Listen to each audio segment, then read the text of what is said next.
Voilà, nous y allons avec la grande recette. Premièrement, nous prenons une demi-tasse d'eau, environ 100 ml, et nous la chauffons. Vous pouvez le chauffer dans une bouilloire, vous pouvez le chauffer dans une casserole ou, comme moi, dans le micro-ondes. L'essentiel est qu'elle soit bien chaude, car nous allons profiter de cette température pour la dissoudre rapidement dans l'eau. Une demi-cuillère à soupe de sel. Donc, nous prenons du sel fin, nous le mettons dedans et nous le remuons jusqu'à ce qu'il soit complètement dissous. Cela ne vous prend presque pas 15 secondes. Regardez comme nous l'avons rapidement. Maintenant, ce que nous faisons, c'est prendre un récipient bien large et y mettre cette eau chaude salée. Donc, je l'ai fait parfaitement là-bas. Et ici, nous allons utiliser l'ingrédient d'aujourd'hui, qui est la farine, précisément 2 tasses et 2 cuillères. Donc, nous ajoutons avec cet instrument de pâtisserie 2 tasses et aussi 2 cuillères. Au total, cela fait environ 290 grammes. J'utilise de la farine de blé traditionnelle, la farine que l'on appelle aussi de usage courant, la normale et ordinaire. Une fois que nous avons la farine à l'intérieur, il ne nous reste plus qu'à bien mélanger et pétrir un peu pour former une boule. Alors nous allons continuer à tourner avec une spatule de pâtisserie que vous pouvez aussi appeler de plusieurs façons, comme vous me l'avez dit, et rien de plus, il suffit de bien mélanger. Voici l'astuce. Si vous voyez que vous n'obtenez pas une pâte, une boule, vous pouvez ajouter un peu d'eau comme je viens de le faire. Juste une petite touche, 1 ou 2 cuillères à café, et vous répétez l'opération jusqu'à ce que vous formiez la pâte. Et si vous avez le problème inverse et que c'est trop humide, vous pouvez le résoudre simplement en ajoutant de la farine. Quand vous ne pouvez plus pétrir avec la langue de pâtisserie, utilisez vos mains. Moi, dans mon cas, aujourd'hui avec des gants, pour le faciliter encore plus. Au final, vous devez obtenir une pâte dense, un peu élastique, comme celle que j'ai ici. Ce que je fais, c'est de la laisser reposer, donc je la couvre et j'attends une vingtaine de minutes. Après ce temps, nous allons étirer cette merveille. Vous pouvez le faire sur un plan de travail plat légèrement fariné ou bien sur un silicone, comme je vais le faire. Donc, nous ajoutons et étirons avec un rouleau à pâtisserie.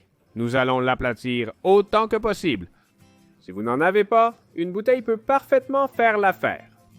Ici, il suffit d'exercer une pression et d'étirer sur les côtés petit à petit jusqu'à ce que vous obteniez une plaque. La finesse dépend de vous. Si vous voulez qu'elle soit ultra croustillante, faites-les super fines. Si vous voulez qu'elles aient un peu plus de corps, laissez-les un peu plus épaisses. L'essentiel est de se faire plaisir. Alors faites-les à votre goût et dans la forme que vous souhaitez. J'aime faire des petits anneaux, donc je prends cet emporte-pièce, typique pour faire des biscuits, et je commence à faire les formes. Voici les cercles. Un autre, et un autre, et un autre, et un autre, et un autre. Ainsi, jusqu'à utiliser toute la pâte, et ensuite, avec les restes de pâte, je la pétris à nouveau, et je répète l'opération. Et avec un plus petit qui vous servirait aussi, par exemple, un petit bouchon. Nous faisons un petit trou à l'intérieur. Ainsi, ils prennent la forme d'un anneau et c'est génial parce qu'ils dorent uniformément. Donc, faire un petit trou au centre, en plus d'être esthétique, nous aide à les rendre croustillants, uniformes.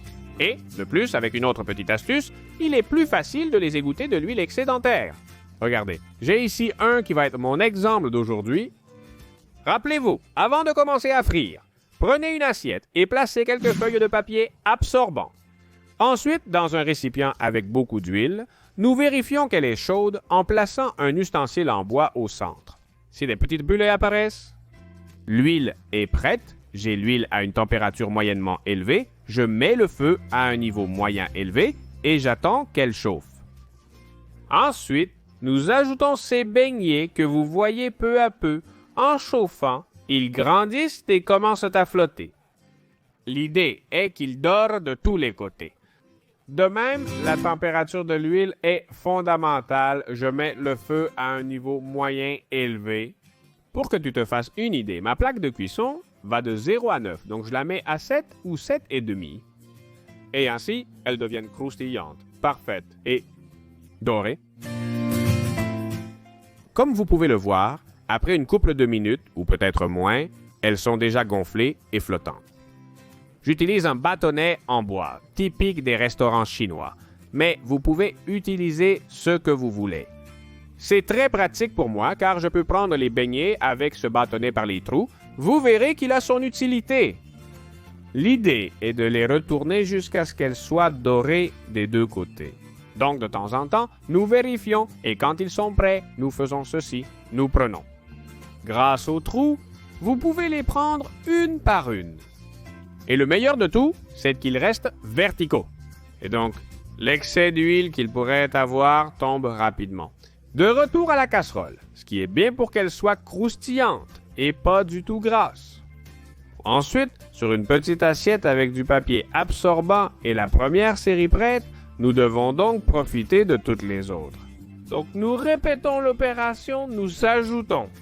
Nous leur donnons quelques tours, nous les égouttons un peu et les sortons. Et à la fin, il vous restera une petite quantité.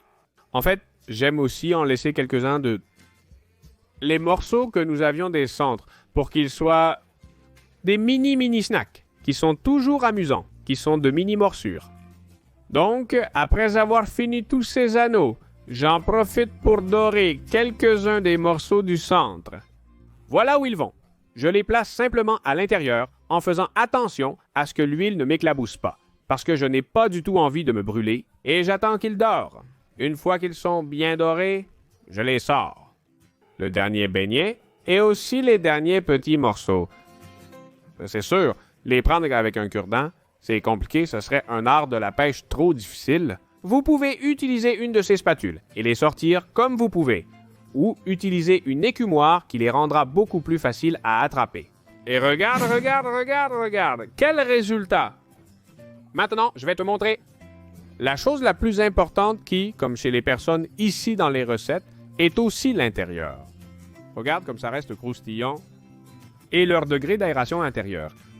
Un snack facile à faire, fait maison, sans rien, ultra saturé, tout fait chez toi. Qu'elles sont faciles à faire et qu'elles ont l'air si bonnes. Comme je te le disais, seulement de la farine, de l'eau et du sel. C'est tout. Qui, essentiellement un ingrédient, cependant ils sont luxueux.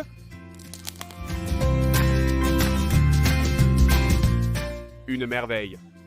J'espère que tu commenteras ci-dessous. Dis-moi d'où tu regardes cette vidéo et ta collation favorite. De plus, tu peux regarder cette autre vidéo qui, comme tu peux le voir, a l'air super et t'abonner à la chaîne, c'est gratuit. Active également la petite cloche pour être à jour avec les nouveautés. Et rappelle-toi que j'ai une autre chaîne de recettes sucrées qui s'appelle Golosolambia.